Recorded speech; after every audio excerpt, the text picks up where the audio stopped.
Pride goes before destruction. We were learning about Nebuchadnezzar II, or the emperor of the Babylonian Empire, a very powerful man. And we learn about him that he is famous, and he is one of the most famous rulers or the emperors of the Neo-Babylonian Empire. He was so famous because he is known with many military victories, with many architecture achievements, and of course, a lot of cultural advancement.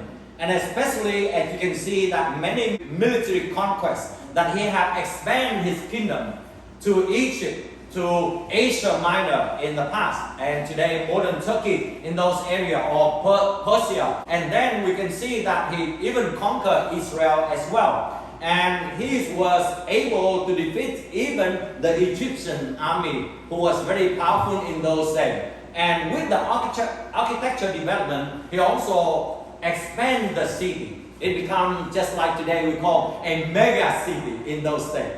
And he was so famous with two of the seven wonders in the ancient world, which we call the Easter Gate and the Hanging Gardens of Babylon. In other words, in those days, you can also see about the high structure, the building, like the ziggurat, or we call just like the Babel Towers, something like that. So a lot of construction, and in terms of the cultural achievement, he also built a lot of temples for his god, Marduk. And we also know with economic, they are also very powerful, and the trade routes also bring a lot of wealth for the Babylonian Empire together with the Babylonians. And we learn the second thing about King Nebuchadnezzar. But when ego arrives in his place, he begins to declare that this is my kingdom.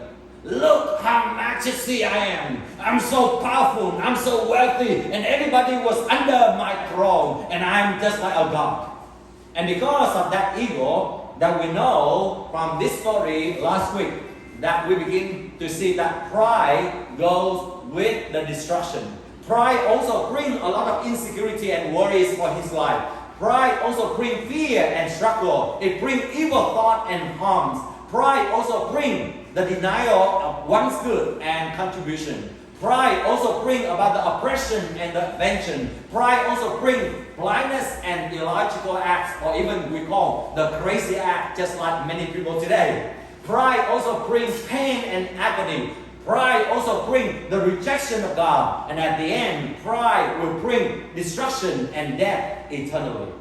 And in the same way, not only King Nebuchadnezzar, but many of us who want to take pride and rejected God will also face the same consequences. But we thank God, Nebuchadnezzar at last, he repents himself, and he begins to recognize that it is God's sovereignty and the power of God that have transformed his situation and bring him back to life. Amen. In a normal life. It was when he humbled himself and asked God for his mercy, and then he was healed and restored.